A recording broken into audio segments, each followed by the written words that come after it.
the Brawlers Guild, the most ruthless place to be. Tough fights, unruly spectators, and a free ride to the only Horde city worth a damn? I love it! You're next. Let's kick some butt. Psst. Hey, you, come here. I got something for you. Come on, don't go on all day. Re-kill me. This better be good. The line is rather long. You're the media hunter, yes? The name's Carl, but you may know me better as the WoW Minion. WoW Minion? Wait, you're one of Hagen's... Shh. Do you want her to rain down terror? Well, what do you want? Listen, I have a bit of a business proposition for you. See, I've been meaning to make a profit off some movies that I've got a hold of, and I was hoping maybe I could sell you them to maybe a review. Now, of course, I'm talking movies that I'm sure you don't normally come across, so it'd be worth your while to check out. Here, I'll even give you a freebie. Coonskin? Straight from the mistress's private collection. What are you, nuts? I can't just take this. She'll kill me if she found out I have one of her movies. Ah, but that's the beauty of this whole deal. She won't know. Look, I'm not just another minion who she can just push around and kill if she wanted. I'm one of the lucky ones. See, I was part of a project to try and expand some ground here in World of Warcraft, but she pulled the plug and I was left here thinking I was brain dead. Well, joke's on her. I can sneak into her private stock of movies and take the ones I know she ain't revealing. What I have and what you can buy from me are films that she, and likely no one else, has or will ever review. Now, you can be one of the first to review this movie the way you reviewers tend to do, and you can get some substantial viewership. I don't know. What if she finds out? Look, buddy, she don't give a damn about this game. Why, you're so far under her radar, I doubt she would care if you looked at something you just happen to have. You're not that well known. Well, I guess that's... Hey, trust me. Review the movie and I can guarantee that nothing bad will happen. And if you ever want to review anything more obscure or raunchy, then you can come talk to old Carl. What do you say? Alright. But I didn't get this from you, nor did I see you. Farewell.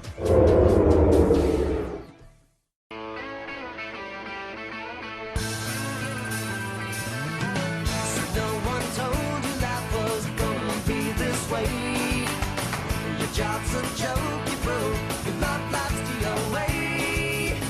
It's like you're always stuck in second gear. When it hasn't been your day, your week, your month, or even your year. But I'll be there for you. When the rain starts to fall, I'll be there for you.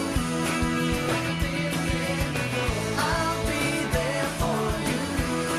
'Cause you're there for me too.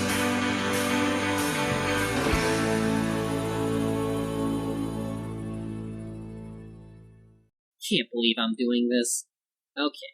Hello everyone. Today, we look at Coonskin. Yes, we're finally looking at something made by Ralph Bakshi. For those who don't know, Ralph Bakshi is rather infamous for his line of adult-related movies and TV shows. When it comes to his animated works, though, it seems like there's a cult following of some kind for films like Fritz the Cat, Wizards, and Cool World.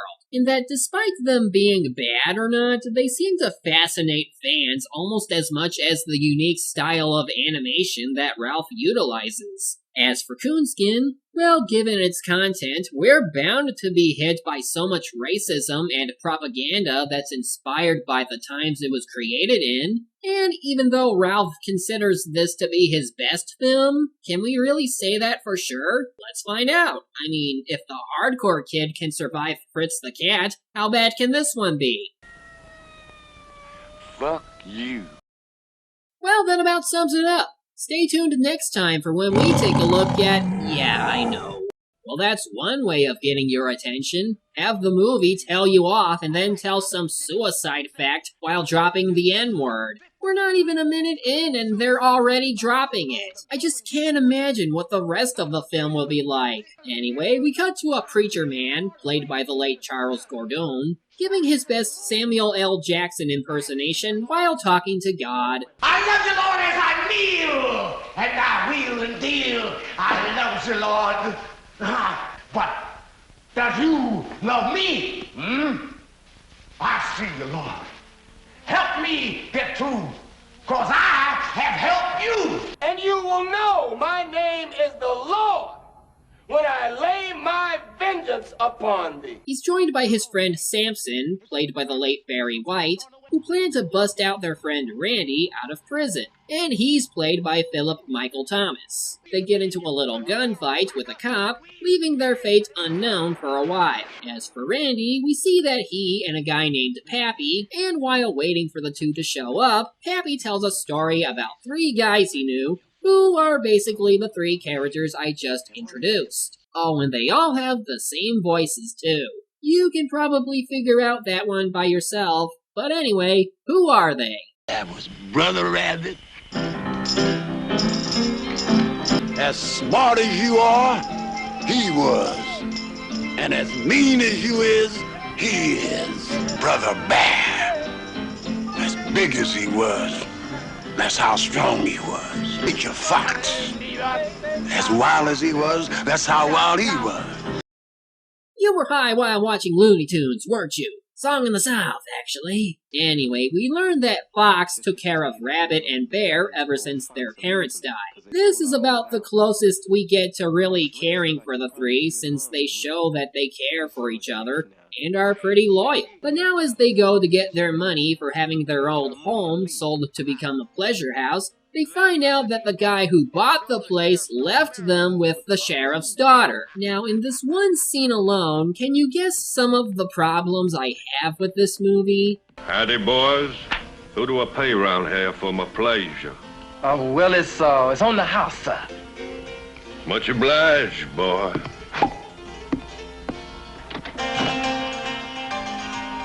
Which one of you fine Southern gentlemen is next?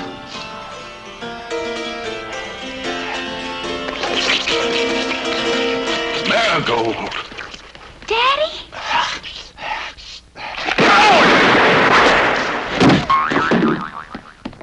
If you guessed corruption and indecency, then, well, that too. But that's to be expected since this film is more or less blaxploitation, so you gotta show off the bad in people. My problem involves the animation. Earlier we saw cartoons on a cartoon background. That we see sometimes, but most of the time we get cartoon on live action sets that look like someone either took a picture of the area or filmed it without any proper filters or anything to keep it good to use. And it's not like in Roger Rabbit where the characters are integrated naturally, especially when there's movement. The live action bits just seem awkward when the characters are used and don't really fit in that well. Like, I think it would have been better just to animate everything, but instead they took the easy way out. As for the character designs, while they intended to be as gritty and iconographic as possible, there's this problem where black characters literally blend into dark backgrounds. Rabbit especially, since like others, he doesn't show an outline, so it's hard to tell what's part of his face. It's like reading Bleach when hair seems to encompass the whole sky. As the 3 head to Harlem, we see another common occurrence in this movie: the side stories. This is more satire material since it goes into some of the problems most people on either side have with each other. We see the hardships of single parenting, arrogance to accept the existence of the other race, and that America is represented as this cheating hooker whose actions represent tyranny and deception. The only problem I have with it is that there's really no context with the story itself. The way it's set up, it's supposed to be Pappy telling us about Rabbit and Gang, and yet for no reason, all this other stuff happens just because it can. It's like he would say, "Yeah, Rabbit and them brothers are something. did you know the white man did this, blah blah blah. If they really wanted to show this stuff off, then they shouldn't have bothered with the jailbreak subplot, since then this movie could truly be blaxploitation that's more organized than a guy telling us random stuff. Bottom line, because the true plot is Pappy telling a story to pass the time before Crazy Man and Samson show up, Randy's gonna be here all night. So they go to this gathering of sorts where they learn that someone named Savior is posing as Black Jesus in order to start a revolution. Savior, as it turns out, is Fat Albert if he took nudity lessons from Family Guy. He's not seriously going to go out like that, is he?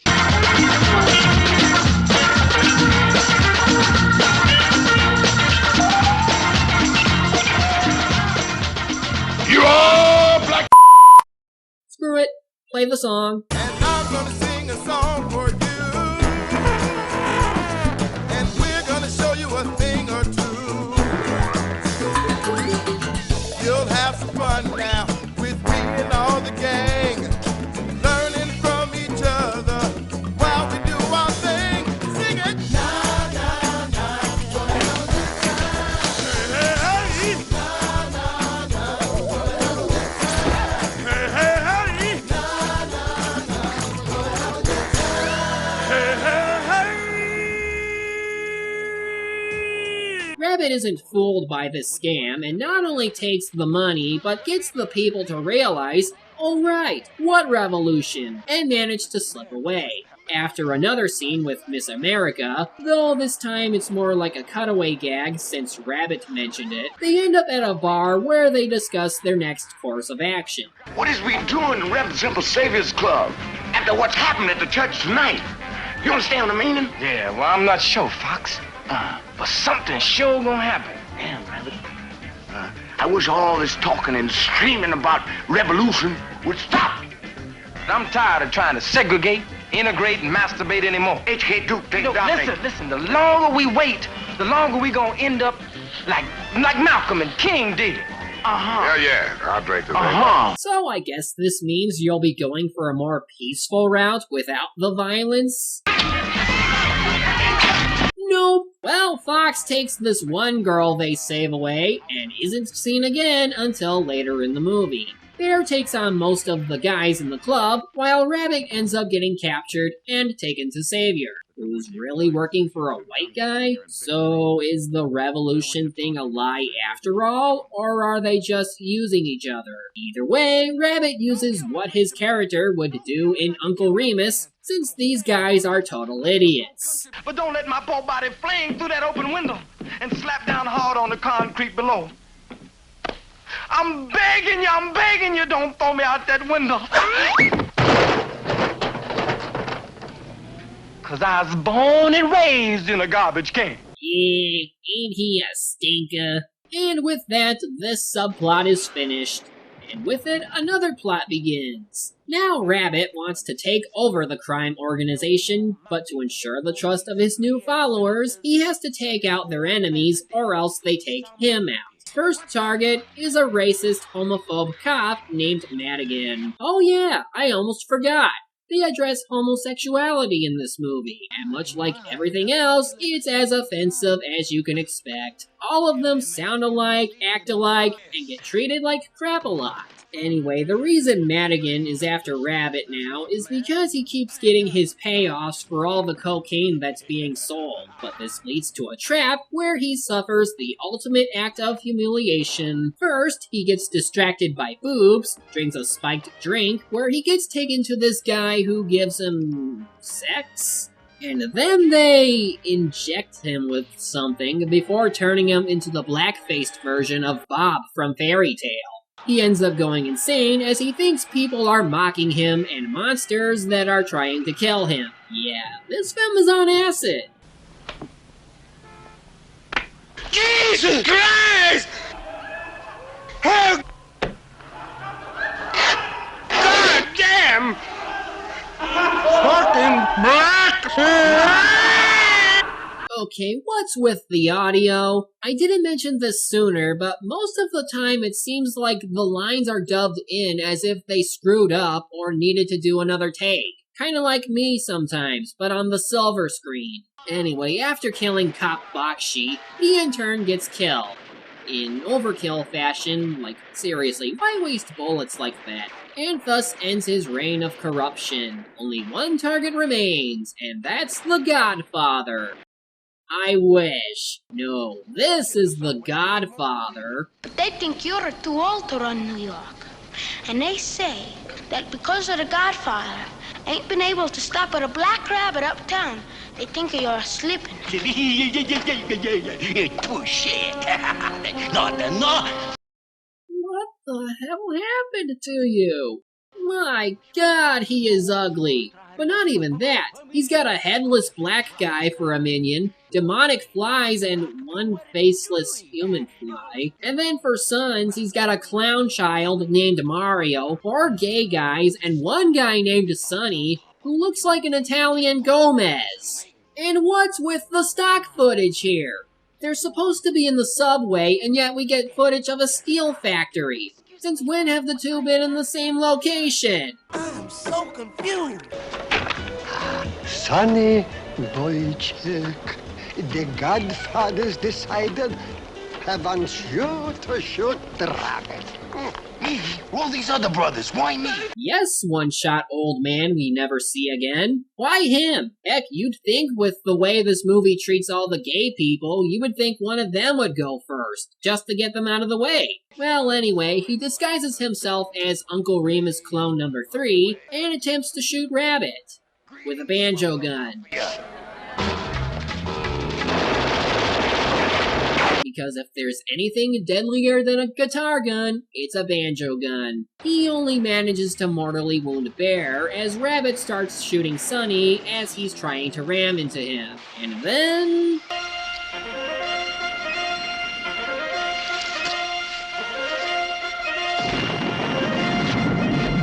Stock effects! My one weakness! Hey, movie? Fritz the Cat called. They want their stock explosion back. So Bear has to decide whether to keep helping Rabbit or have a normal life. So he decides to go find Fox, which leads him to the Kill Bosby family reunion? But he finds out that Fox started his own wedding service, in which the only requirement is that you have to be in the nude. Also, he marries the girl from the bar from earlier. Howdy, husband.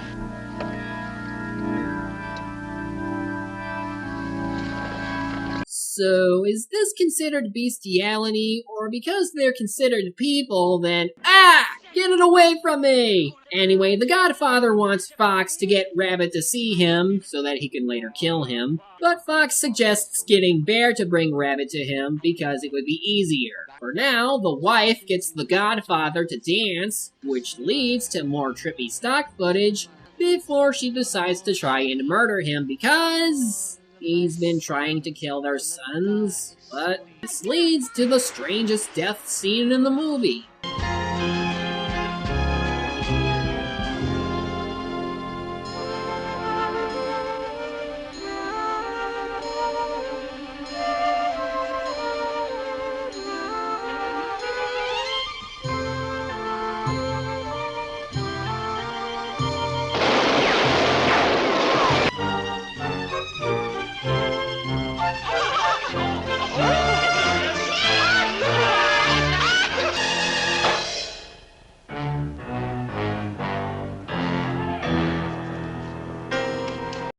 Was that symbolic in any way? I want to know, because I seriously don't get it.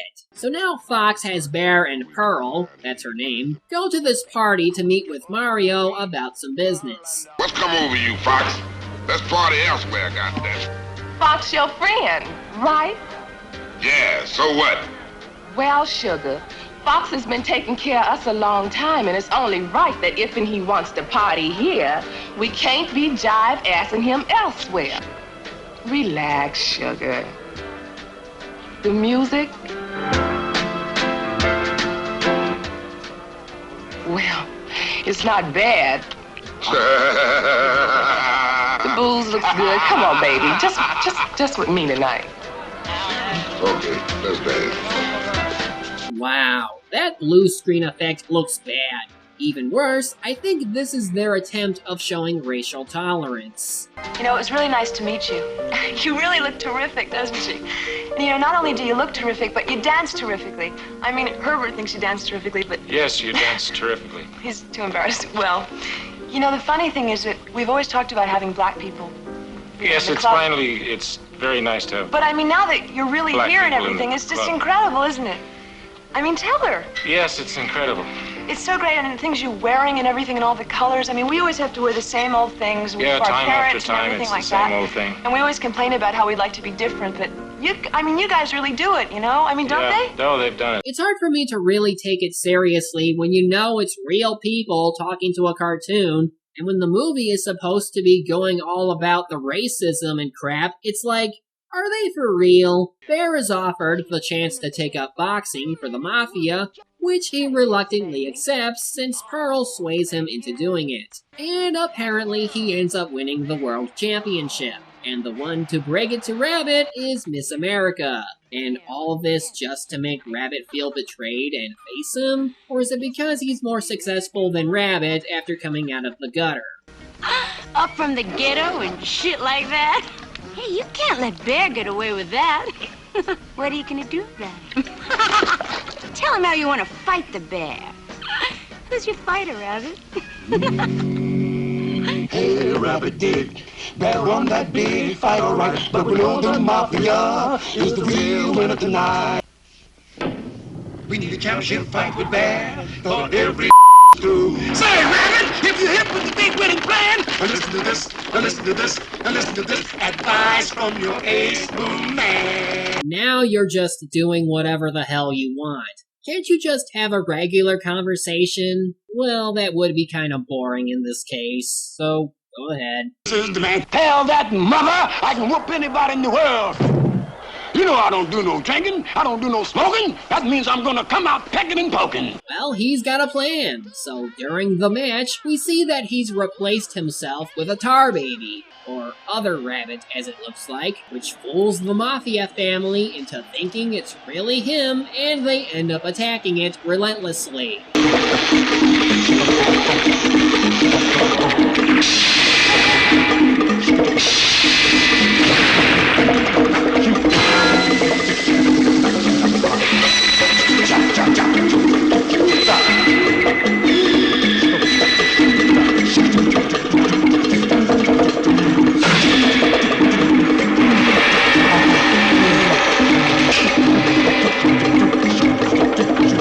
Yeah, by this point, all I can say is, never watch this movie when you're on LSD. You won't be able to tell the difference after that. Unless you're the obscure, then you're already there. And it turns out, it was all just a setup by Rabbit and Fox, just so they can fool around with Bear and get rid of the Godfather. Well, whatever, the animated bits are over. Now, aside from midway in the movie, this is the last time we see the jailbreak subplot, since now Samson and the Preacher Man come driving in to save both of them, and it's assumed they get away.